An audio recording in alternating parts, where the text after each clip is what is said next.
Arte de bien morir, capítulo 16. Del 10º precepto del arte de bien morir, que es el sacramento de la extrema unción. Este último sacramento, que es el de la extrema unción, el cual nos da utilísimos preceptos, no sólo para la última hora y trance de la muerte, que es cuando se administra, sino para el discurso de toda la vida, porque como este sacramento se unen todos los sentidos con el óleo santo, diciendo a cada uno: perdónate Dios lo que pecaste. Por él manifiestamente nos declara la Iglesia que los sentidos son las puertas por donde entra al alma la muerte del pecado, y por el consiguiente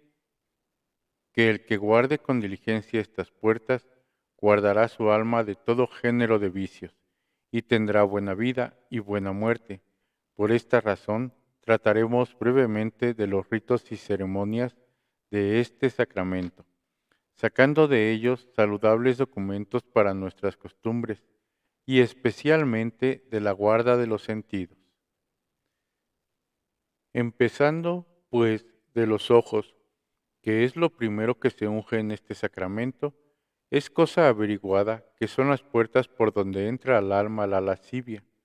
Así lo enseñó Cristo nuestro Redentor y Maestro, cuando dijo: el que viere a una mujer con deseo lasciva, ya ha pecado en su corazón, y si el ojo de tu rostro te es ocasión de caer, sácale y arrójale de ti, porque mejor te está que perezca uno de tus miembros que no todo tu cuerpo, y sea lanzado en el infierno, a donde manifiestamente declara la guerra que hace el vicio de la lujuria al espíritu por los ojos. Y si leemos las Sagradas Escrituras, veremos a cada paso ejemplos de esto, porque los jueces que en la edad decrépita cayeron miserablemente en el amor lascivo de la castísima Susana, fueron vencidos por los ojos, y David, varón santísimo, cortado a la medida del corazón de Dios, fue vencido de este vicio por los ojos, mirando incautamente a una mujer lavándose en la fuente. Y la misma razón lo dice, porque la hermosura de las mujeres mueve naturalmente a los hombres, y la de los hombres cautiva también a las mujeres, por la inclinación con que todos nacemos, nacida en gran parte y fomentada con el pecado que heredamos de nuestros padres, el cual no deja de hacernos guerra y abrazar el corazón en deseos de lo que ha visto. Y esto en tanto grado que San Pablo, con ser San Pablo y confirmado en gracia, se quejaba de esta guerra diciendo: veo otra ley en mis propios miembros, que resiste a la de mi espíritu, y me cautiva en la ley del pecado que está en mis miembros. Pues, como por la vista entran las centellas de este fuego que abrasa el espíritu y enciende la pólvora de los malos pensamientos, vienen a ser las puertas y los arcaduces de este contagioso vicio de sensualidad y lujuria. Pero me dirás ahora, ¿qué remedio tenemos para valernos contra este enemigo? Porque no podemos dejar de ver y conversar unos con otros, y así es lance inexcusable que siempre andemos en continua guerra, sin poder cerrar las puertas a nuestros enemigos. A esto respondo, que el remedio es fácil, si queremos usar de él. No mío el remedio, sino de San Agustín, en la carta que escribió a sus monjas y religiosas, a donde tocando esta materia dice: si acaeciere mirar a alguno, no fijéis los ojos en alguno. A donde el santo advierte, con igual espíritu y prudencia, que si miramos a alguno, lo cual es inevitable, no fijemos nuestros ojos en él, sino antes los apartemos lo más que fuere posible, porque la simple vista no roba el corazón, sino el cuidadoso y continuado mirar por algún tiempo, y así, para guardar los ojos de este remedio,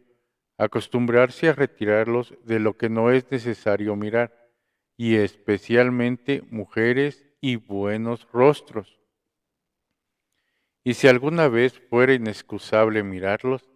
sea levemente, y retirando la vista con cuidado, como quien guarda las puertas de la fortaleza en tiempo de enemigos, y de esta suerte estará seguro de que no se entren por las de sus sentidos. Esta lección tan saludable no solo es de San Agustín, sino también del santo Job, en aquellas palabras tan sabidas: yo hice concierto con mis ojos de ni aun siquiera pensar en doncella, aunque no dice que hizo concierto de no verla, sino de no pensar en ella, esto es, de no mirarla tan fija y advertidamente que llegue a pensar en su hermosura, y el pensamiento alterase mi corazón, porque lo que se mira con cuidado aficiona la voluntad y cautiva el corazón, y lo que se mira levemente no. Así, puse diligencia en mirarla levemente para no aficionarme en su hermosura y desear tras de ella sus coloquios, y después su familiaridad, y da la razón, porque si faltara en el recato, ¿qué parte tuviera Dios en mí? Como si dijera, Dios es mi parte, y todo mi bien, y el mayor que se puede pensar, y Dios no ama sino los castos y justos, y si diera entrada a la sensualidad por los ojos, luego perdiera a Dios, luego me desamparara Dios, y no tuviera parte en mí. A esto alude lo que dice Cristo, que si nos escandalizan los ojos, nos los saquemos, no con el efecto de arrancárnoslos de la cara, sino con el afecto y la mortificación, refrenando la vista, apartando los ojos de todo lo que nos puede herir o dañar el alma, de manera que de tal suerte usemos de ellos, que sepamos ser ciegos cuando convenga, y cuando fuere necesario usemos de la vista con tasa y moderación, para lo cual importará mucho acostumbrarnos desde pequeños a esta modestia y guarda de los sentidos, porque se hace fácilmente en la edad mayor lo que se aprendió en la niñez, y con mucha dificultad se vence una mala costumbre cuando es de mucho tiempo, pero a la gracia de Dios nuestro Señor no hay cosa imposible, y con ello podrán todos refrenar la vista como conviene, si se animan a ello con valor, aunque se hayan descuidado en esto en la mocedad. Pero dirá alguno, ¿para qué crió Dios mujeres tan bellas y hombres tan hermosos, sino para que los veamos? A esto se responde fácilmente. Lo primero, para el matrimonio, y no para la lujuria y sensualidad, porque como dijo al principio del mundo, no está bien que el hombre esté solo, hagámosle un coadjuntor semejante a él, y para esto formó a la mujer, con quien se maridase y fuese su consorte para la propagación del género humano. Convino que la mujer tuviese hermosura, para que fuese apetecida y amada del varón, pero no de otro que su marido, como lo expresó en su ley, diciendo, no codiciarás la mujer de tu prójimo. Y así, no conviene mirar lo que no conviene desear. Lo segundo respondo, que muchas cosas hay buenas y hermosas, que no conviene apetecerlas los hombres. ¿Qué cosa más hermosa que el sol, la luna y las estrellas? Y no conviene apetecerlas. Y a los enfermos no convienen muchos manjares, aunque sean de suyo buenos, que convienen a los sanos, cuales son el vino, los peces y las frutas, etc. Y les conviene apartar la vista de ellos, porque no les venza su afición. De la misma manera, sucede que en los apetitos sensuales, porque como nacemos con la enfermedad de la calentura, que padece nuestra carne del apetito sensual por el pecado de Adán, nos es dañosa la vista de las mujeres, y de todo lo que puede encender el fuego de nuestra calentura, y provechoso apartar los ojos de lo que nos puede dañar, hasta que seamos sanos de esta dolencia, después de la resurrección de la carne. Entonces no habrá peligro en la vista que ahora le tiene mortal. Ahora se seguirá en orden el sentido del oído, que es el segundo que se unge en este sacramento. Pero como el oído no puede oír si la lengua calla, no le envía palabras que son el objeto de su actividad. Conviene hablar primero de la lengua y de la medida y peso que debe guardar en las palabras y lo primero. Se advierta lo que dice Santiago, que la lengua, si no se guarda con toda diligencia, es una sentina de todos los vicios, por lo cual añade aquella tan memorable sentencia: si alguno no cae en la palabra, es perfecto varón. Porque como la lengua es oficina de pecados, el que la tiene sujeta y refrenada está siempre libre de ellos, y por el consiguiente adornado de virtudes. Y nótese lo que añade: ved, dice, cuán pequeño fuego, cuán grande selva abrasa, y la lengua es fuego y universidad de maldades. Porque la centella de una palabra que salta de la lengua enciende a veces tales fuegos que abrasan reinos enteros, y por tanto conviene poner suma diligencia en refrenarla, para bien vivir y bien morir.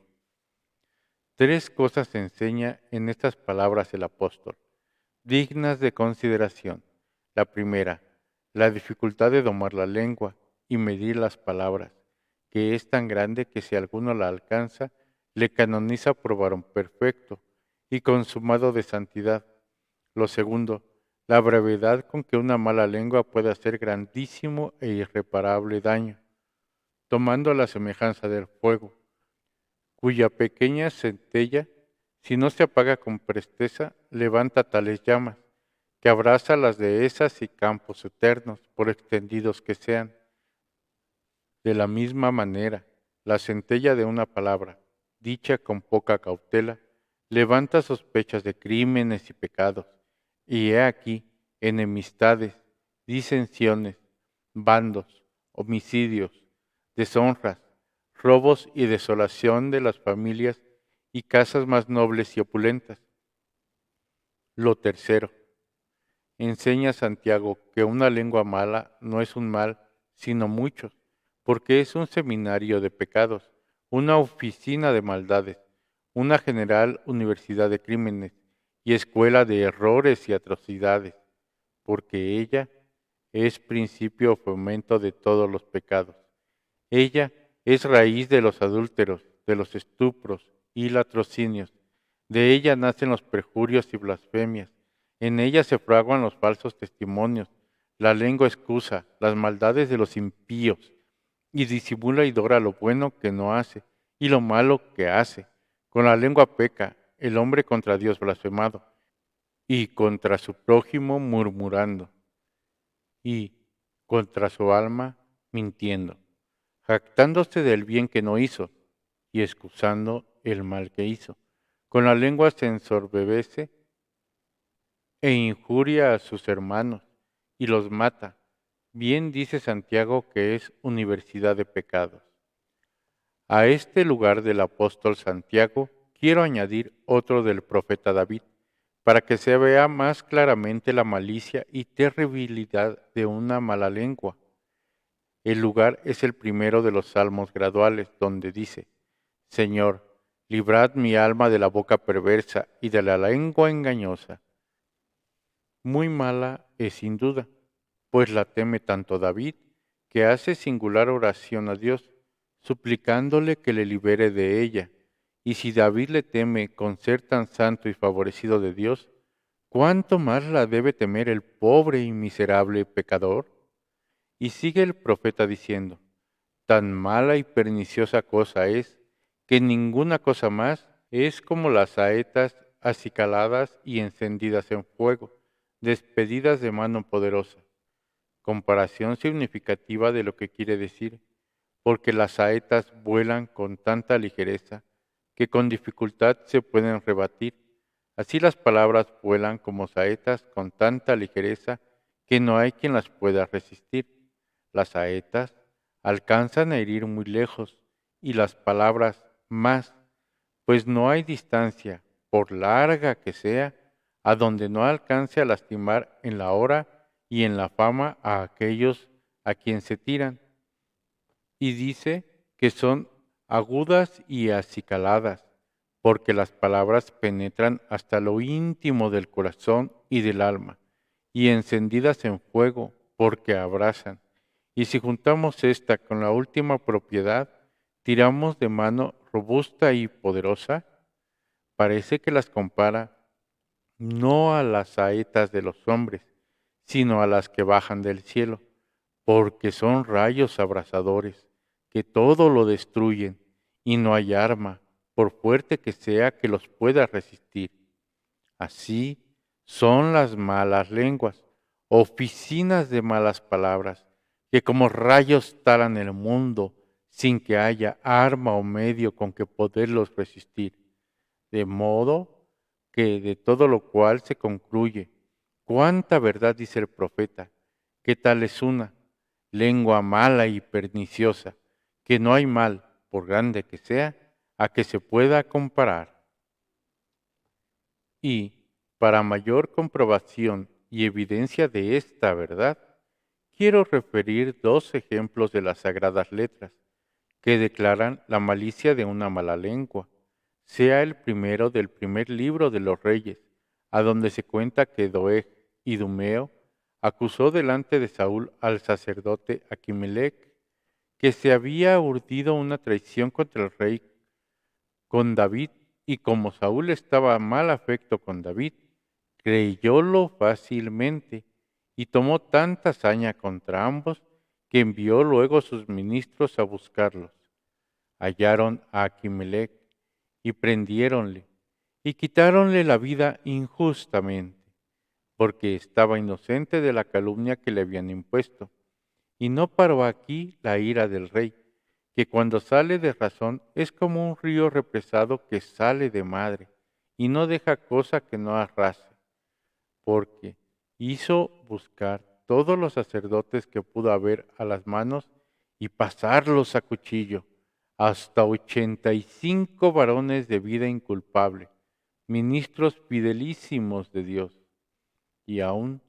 con esta crueldad no quedó satisfecha su saña, sino que envió ministros a la ciudad de Nové, donde le mintieron que se había urdido la traición, y mandó pasar a cuchillo a todos los moradores de ella, hombres y mujeres, chicos y grandes, hasta los niños que tomaban del pecho, y los animales incapaces de culpa, ovejas y bueyes, caballos y jumentos, y como lo mandó, se ejecutó, asolando aquella noble ciudad con muerte de tantos inocentes, por una simple palabra de una lengua perversa. ¿Qué mal hay en el mundo que con ella se compare? El segundo ejemplo sea del Evangelio de San Marcos,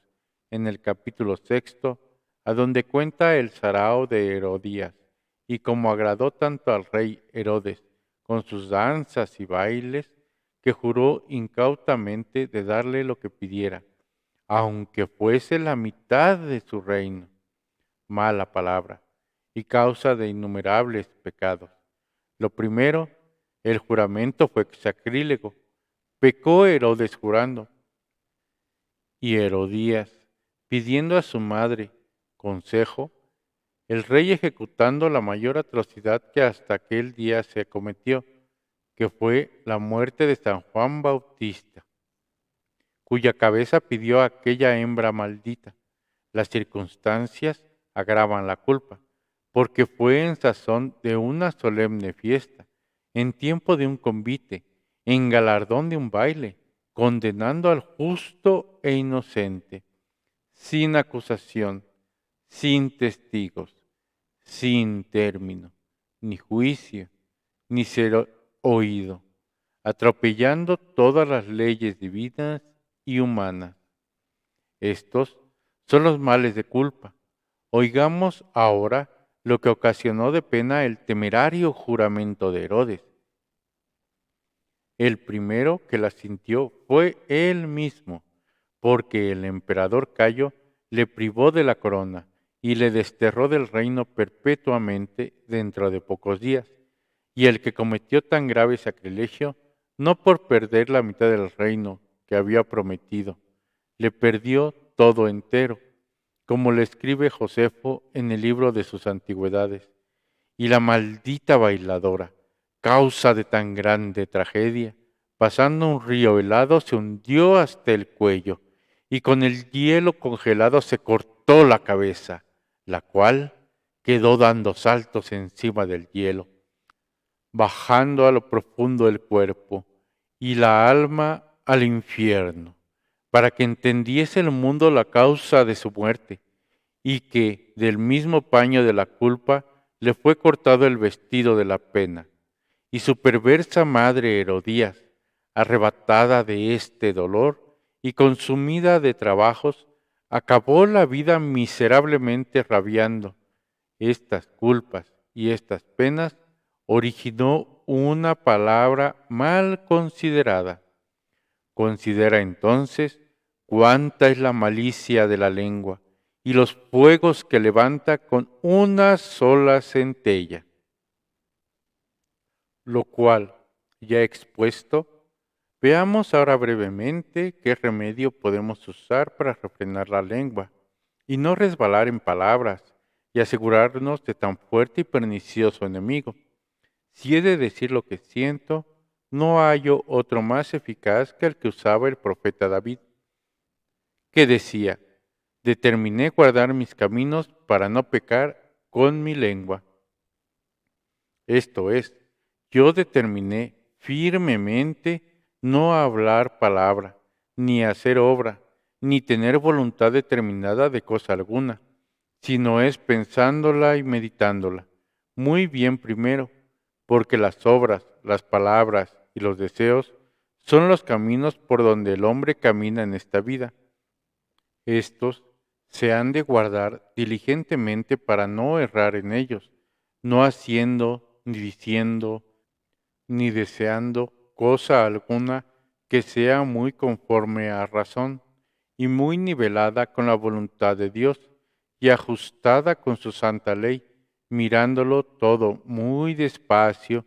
y muy desapasionadamente, y juzgando lo que conviene en el tribunal de su conciencia, con prevenida meditación. El que de esta manera hablare, bien cierto es que no resbalará en su lengua. Y para mayor seguridad, convendrá por la mañana, en levantándose, darle gracias por las mercedes recibidas y ofrecerle los pensamientos, palabras y obras de aquel día, pidiéndole gracia para no ofender con alguna, y especialmente en aquello que suele resbalar más ordinariamente, y a la noche, antes de dar lugar al sueño, examine su conciencia brevemente, meditando atentamente en qué ha gastado el día, si cumplió lo que prometió por la mañana, qué hizo de malo y qué dejó de hacer de bueno, qué pensó, qué habló, arrepintiéndose y castigándose por lo malo, y dando gracias a Dios por lo bueno. Y si hallare alguna culpa que le remuerda notablemente su conciencia, no se acueste sin confesarla y llorarla, porque muchos se acuestan buenos y amanecen en la otra vida, y no sabe si le sucederá lo mismo sin darle más término de apelación y negocio de tanta importancia. Nunca se ha de arriesgar ni poner en duda. Asentando este precepto, poco queda que advertir acerca del sentido del oído, porque si la lengua se refrena, no tendrá el oído palabras malas que evitar, las cuales debe diligentemente huir. Estas se reducen a 4 géneros. El primero es el de las palabras contra la fe, las cuales no se han de dar oídos por ningún acontecimiento, porque penetran el alma y causan vacilaciones y perturbaciones en la fe, la cual es la raíz de todo bien, y en especial de la providencia de Dios e inmortalidad del alma, que truecan a los infieles no solo en herejes, sino en herejes ateístas, que no conocen a Dios, y abren la puerta a cuantos pecados hay en el mundo. El segundo género de malas palabras es el de la murmuración del prójimo, dulce veneno, y que se oye con sabor y entra gustosa y blandamente, quita la honra al prójimo y la gracia al que las dice y las oye. Por esta causa le cierran sus oídos los varones virtuosos, como David, el cual decía, no solo que no les daba oídos, pero que los perseguía. Y San Agustín, como se refiere en su vida, tenía escritos en la pared del aposento en que comía estos versos, amonestando a todos que no murmurasen de sus prójimos. Ninguno del ausente aquí murmure, y quien pensare en esto desmandararse, procure de la mesa levantarse. El tercer género de palabras malas a que debemos cerrar los oídos son las de lisonja, que engendran soberbia y envanecen el alma y destruyen la virtud. El quinto es de palabras lascivas, cantares deshonestos, artificio de sirenas que atraen a los hombres incautos con el halago de su dulce armonía, para despeñarlos al profundo del infierno, peste tan contagiosa, que no hay cosa más sabida ni más digna de ser excusada y desterrada de los hombres. Estas son las palabras que hacen guerra al alma, y a que debes cerrar las puertas de tus oídos. Si me preguntares, ¿qué medio tendrías para excusarlas? Te respondo, que buscar y tener buenos amigos, porque los no conocidos no se atreverán a murmurar luego contigo, ni a decirte palabras menos decentes y honestas, o eso se esperaría. Y si los amigos son buenos, siempre las oirás buenas. Y si a mí no me crees, crea al Espíritu Santo, que te da este consejo por boca de Salomón en el primer capítulo de los Proverbios, a donde dice así: Oye, hijo mío, los consejos de tu padre. Si te brindaren los pecadores con la dulzura engañosa de sus palabras, no condesciendas con ellos. Si te dijeren, vente con nosotros, pongamos lazos a alguno, escondámosle las redes para cazar en ellas al inculpable e inocente, traguémosle como el infierno entero y como al que cae en el lago, y hallaremos preciosas riquezas y llenaremos nuestras casas de sus despojos. Entra en suertes con nosotros y tengamos bolsa común. Hijo mío, no hayas con ellos, porque se labran el cuchillo de su muerte, se arman los lazos en que perezcan sus almas.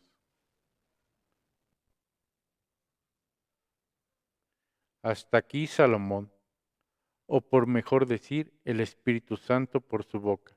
cuyos consejos son el antídoto del oído, y si los guardares estarás seguro de oír cosa que te pueda amancillar la conciencia, porque como dijo Cristo,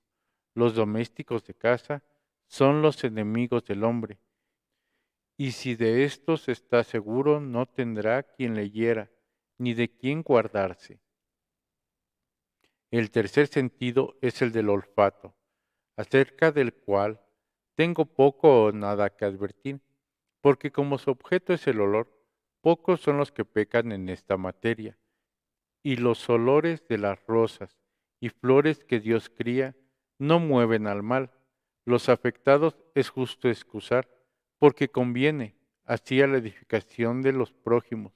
como a la mortificación y aprovechamiento propio. El cuarto sentido, que se unge con el óleo santo en el sacramento de la extrema unción, es el gusto, por cuya puerta entran dos linajes de pecados, que son la gula y la embriaguez, origen y causa de otros muchos, que ambos nos avisó Cristo por San Lucas diciendo: guardad, no se carguen vuestros corazones con la gula y embriaguez. Y San Pablo, en la epístola a los romanos, nos aconseja lo mismo diciendo: no os dejéis vencer de la comida y la bebida, de la gula y embriaguez. Y en la que escribió a los de Galacia, pone estos dos vicios en el catálogo de los pecados mortales, por el tenor siguiente: manifiestas son las obras de la carne, que son fornicación, inmundicia, desvergüenza, idolatría, hechicerías, homicidios, embriaguez, gula y cosas semejantes, que os he avisado como lo hago ahora, porque los que tal hacen no poseerán el reino de Dios. Todo lo dicho es del apóstol San Pablo, en que condena estos vicios como enemigos capitales del alma y contrarios al espíritu. Porque no es sola esta pena la que acarrean a sus poseedores, sino que juntamente apescan el corazón, entorpecen el entendimiento para no poder meditar las cosas celestiales, ni volar con ligereza en el servicio de Dios, de lo cual nos avisó con tiempo el Redentor del mundo, y explicó San Basilio con dos buenas comparaciones. La primera es del sol y los vapores, porque así como el sol levanta vapores gruesos de los lugares húmedos y aguanosos de la tierra, los cuales subiendo a lo alto se cuajan en densas nubes, que obscurecen el aire y encubren el sol a vista de los hombres. De la misma manera, la gula y la embriaguez despiden vapores gruesos del estómago, que suben al cerebro y oscurecen la razón e impiden al entendimiento que no pueda meditar los misterios divinos, ni contemplar las cosas celestiales que tanto le importan para su aprovechamiento. La segunda comparación toma San Basilio del humo y las abejas que fabrican la miel, porque así dice: como el humo hace huir a las abejas cuando entra en sus colmenas, que las desamparan todas, de la misma manera sucede en los glotones y voraces, que el humo grueso de los vapores que suben de la comida y bebida destierra del alma la sabiduría celestial y el conocimiento de las cosas divinas que obraban en ellas dulces panales de consuelo y devoción. Estos males y penas acarrean al espíritu la gula y la embriaguez y desentemplanza en comer y beber. Y si hablamos del cuerpo, no se le causan menores, porque es cosa sabida que engendran muchas enfermedades y le acortan la vida. Y así, hombres desentemplados por maravilla gozan de salud, por lo cual Antífanes, peritísimo médico, como refiere Clemente Alejandrino, enseña que la desentemplanza de comer y beber es la causa de todas las enfermedades, y por el contrario, San Basilio, que la templanza es el origen y raíz universal de la salud, y convienen con esta doctrina los médicos, que regidos por la experiencia, comúnmente empiezan a curar las enfermedades por la dieta, como la más probada y eficaz medicina para degollar las enfermedades y recuperar la salud. ¿Qué diré del daño que causan en las haciendas y el estrago de la familia? Pues vemos cada día a muchos a quien la gula y embriaguez hizo de ricos pobres y abatidos, y de señores criados de los que no se dignarán comunicar en su opulencia. ¿Qué del daño que acarrean a los pobres? Pues les privan de las limosnas que habían de recibir de los ricos, por consumir cuanto tienen en regalar sus vientres y conficcionar sus estómagos, cumpliéndose a la letra lo que dice el apóstol: el uno, en verdad, padece hambre, pero el otro se embriaga. Estos y otros muchos daños atraen al espíritu y al cuerpo la gula y embriaguez. Veamos ahora brevemente qué armas hemos de jugar contra tan perniciosos enemigos y cómo nos hemos de defender de ellos. La primera puede ser el ejemplo de los santos, que guardan rigurosa abstinencia para aprender de ellos y animarnos juntamente a imitarlos y pelear con el ayuno y templanza contra la gula y embriaguez. Dejo aquí el de los monjes antiguos, de quien escribe San Jerónimo, que era grave crimen comer alguna cosa conocida, aunque fuese hierbas o legumbres. Dejo el de San Ambrosio, de quien escribe Paulino, que ayunaba todos los días excepto los domingos y fiestas muy solemnes. Dejo el de San Agustín, de quien afirmaba Posidonio en su vida, que no se ponía en su mesa sino hierbas y legumbres, y rara vez carne cocida por los huéspedes o enfermos. Dejo también el ejemplo de otros muchos santos, que fuera larga materia referirlos, por el del Santo de los Santos, Padre y Señor universal de todos, que es Dios, el cual, por espacio de 40 años, sustentó a su pueblo en el desierto y no le dio otra cosa más que maná, y por medida bien moderada, para beber agua de una piedra, y el maná, como se dice en el libro del Éxodo, era como una torta alardeada con miel, de manera que toda la comida y cena de aquel pueblo dilecto y regalado del Señor fue un poco de pan y agua, con que vivieron sanos y robustos, sin sentir achaques o enfermedad, hasta que pidieron carnes, y Dios condescendió con su deseo, primero por su mal, porque desde aquel punto experimentaron las enfermedades y la muerte. El ejemplo del Padre siguió el Hijo encarnado cuando vivió en la tierra, pues cuando hizo convite en el desierto a tantas mil personas como iban en su seguimiento, atraídos de la dulzura de sus palabras, no les dio otros manjares ni bebidas más que unos pedazos de peces y un poco de pan de cebada y agua cruda, cuando después de resucitado convidó a sus discípulos, no les dio sino un poco de pan y un pez, sin que se haga mención de las sagradas letras de otros manjares preciosos, ni otros vinos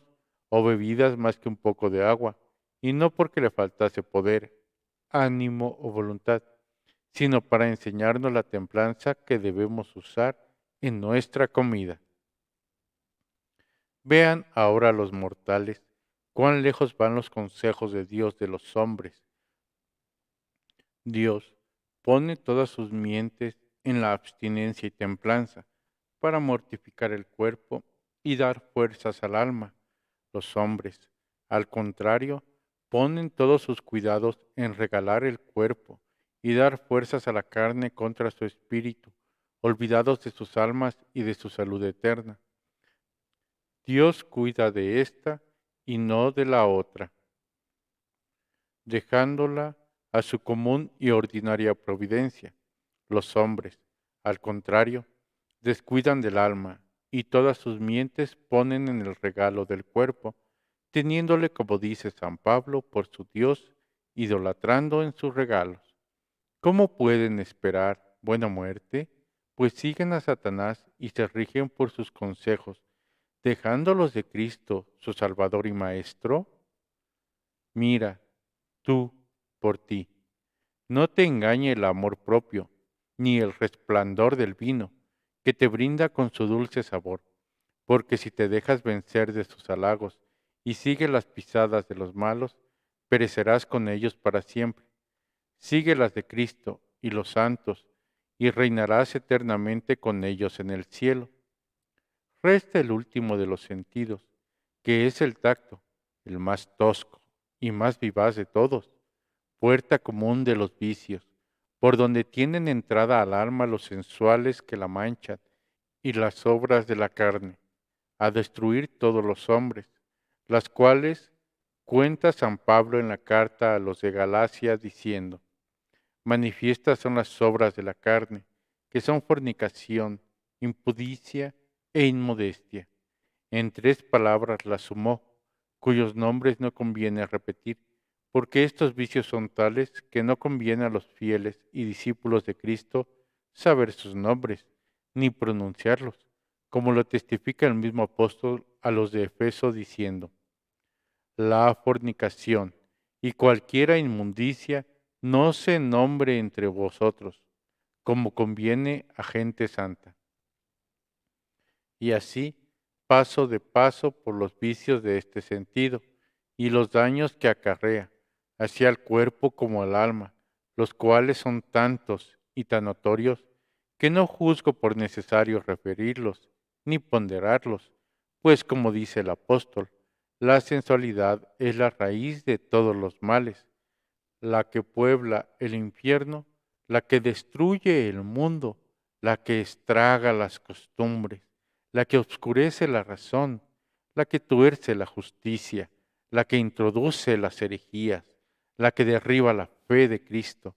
la que fomenta la idolatría, la que mueve las guerras, la que asuela los reinos, la que da cabo de la salud y de las haciendas, la que irrita la ira de Dios contra los hombres, la que ocasionó el diluvio que arrasó el mundo, la que vence a los mayores santos y de la que siempre, siempre debemos recelarnos y guardarnos como de infernal contagio. Todas son cosas bien sabidas que las publica la experiencia y las vemos cada día por nuestros pecados. Vamos al remedio y veamos qué medicinas podemos usar contra este infernal contagio, así curativas como preservativas. A lo cual respondo que las mismas que usan los médicos en las enfermedades del cuerpo, que son en primer lugar la dieta y el ayuno, poco comer y menos beber, abstinencia de manjares y bebidas que dañan a la salud del cuerpo. De la misma medicina se ha de usar para la del alma contra esta enfermedad, porque el ayuno y abstinencia mortifica el verdor de la carne y doma los bríos de los apetitos sensuales, con que sana el alma de estas dolencias, y se preserva de su contagio para el tiempo venidero. Esta medicina recetó San Pablo a su discípulo Timoteo, aconsejándole que usase de poco vino para la flaqueza del estómago y sus continuos achaques, el vino por las enfermedades del cuerpo y el poco por las del alma, porque como aquellos se curan usándole, éstas dejándole y absteniéndose cuanto fuere posible. La segunda medicina que usan los médicos contra las dolencias del cuerpo es de pócimas amargas, purgas, sangrías, fricciones, vigilias, silencio y cosas de este jaez, desabridas al tacto y penosas para el cuerpo. Los mismos ingredientes, a su modo, han de entrar en las medicinas del alma, usando de asperezas para el tacto, amarguras para el gusto, mortificaciones para el sentido, de cilicios, disciplinas, vigilias, silencio, penitencias y dolores, que domen los bríos de la carne y den fuerzas al espíritu y le sanen y preserven de este diabólico contagio. ¿Quién más santo que San Pablo? Y con todo eso no se tenía por seguro, sino que se prevenía y armaba contra este vicio con penitencias y castigos cotidianos, con que martirizaba su cuerpo, no por arriesgar su alma, como lo testifica escribiendo a los de Corintio por las siguientes palabras: castigo mi cuerpo y le reduzco a la sujeción del espíritu, porque predicando a otros no sea yo reprobado. Y si un San Pablo, confirmado en gracia, no cesaba de mortificarse y castigarse, ¿quién se descuidará reconociendo la flaqueza, la fuerza de este enemigo y la continua batalla que padece de su propia carne? Atendiendo a esto y enseñados de la misma experiencia, aquellos antiguos padres, deseosos de su bien, desampararon los poblados y poblaron los desiertos, y se hicieron Nerones de sí mismos, martirizando sus cuerpos con ayunos rigurosísimos, cilicios, cadenas, varas, vigilias, soles, fríos, desnudez, trabajos corporales, obras penales y mortificaciones increíbles, no por odio de sus cuerpos, sino por amor de sus almas. Cayólos todos, y solo digo para ejemplo nuestro el que trae San Jerónimo, de San Hilarión de Abad, de quien escribe en su vida que sintiendo en el desierto algunas tentaciones sensuales, hablando consigo mismo decía lo que en la verdad ejecutaba: yo te haré animal cerril, que no tires coces contra el aguijón. Yo te daré paja y no grano de cebada, para que sientas hambre y no hartura, y la necesidad te dome, y la sed te aflija. Yo te echaré pesada carga, y te haré trabajar con los soles del estío y con los fríos del infierno, para que amanse los bríos y pienses antes en la comida que en la lujuria. Con estas medicinas preservaban sus almas aquellos santos padres del vicio sensual, y las mismas debes observar tú si quieres no caer en él, porque pensar regalar a tu cuerpo dándole armas contra el espíritu y manjares contagiosos, que ni seas vencido ni te toque su contagio, es querer andar entre las llamas y no quemarse, entre la pez y no tiznarse, en medio de la peste y no enfermar. Otras medicinas recetan los médicos para la salud del cuerpo, cuáles son el ejercicio, andando y caminando algunas horas cada día, para gastar los malos humores y avivar el calor natural y recobrar las fuerzas perdidas. A este modo, es maravillosa y probadísima medicina para el alma hacer ejercicios espirituales, tomando cada día 2 horas para meditar en los misterios divinos de la vida de Cristo, en los novísimos, muerte, juicio, infierno, gloria, y en las vidas de los santos y sagrados escritores, con cuya meditación se han experimentado maravillosísimos efectos y saludables conversiones de personas perdidas, que por este medio han sanado del contagio de los vicios sensuales en que habían caído, y hecho en adelante vida más angélica que humana. También usan los médicos de alguna ocupación que divierta a los enfermos conforme las fuerzas permitieren, para engañar el tiempo y desterrar la enfermedad. Este es un medio eficacísimo contra el vicio de la sensualidad. Huir del ocio y tener siempre ocupación buena y honesta, porque no hay cosa más cierta que dar los ociosos en deshonestos y preservarse de este vicio los ocupados.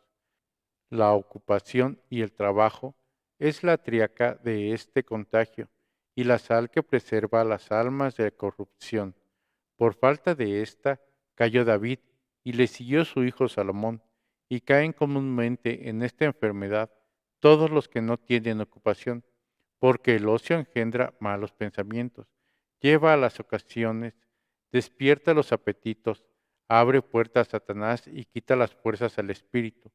Y por esta causa, entre otras, escogió el Salvador Padre pobre, a San José, oficial que ganaba la comida con el sudor de su rostro, para aprobar el trabajo y condenar el ocio. Y lo que es más, el mismo Salvador le ayudó con su oficio algunos años de su vida, como lo significa el Sagrado Evangelio, para enseñarnos a trabajar con su ejemplo, si queremos excusar pecados, pues, ¿qué pues él abrazó el trabajo sin tener esta necesidad? Mucho más debemos abrazarle nosotros, que tan precisa necesidad padecemos de él, para nuestra bien y salud eterna. He querido traer este ejemplo para consuelo también de los oficiales y trabajadores, que se honren de imitar al Salvador y estén contentos con su suerte.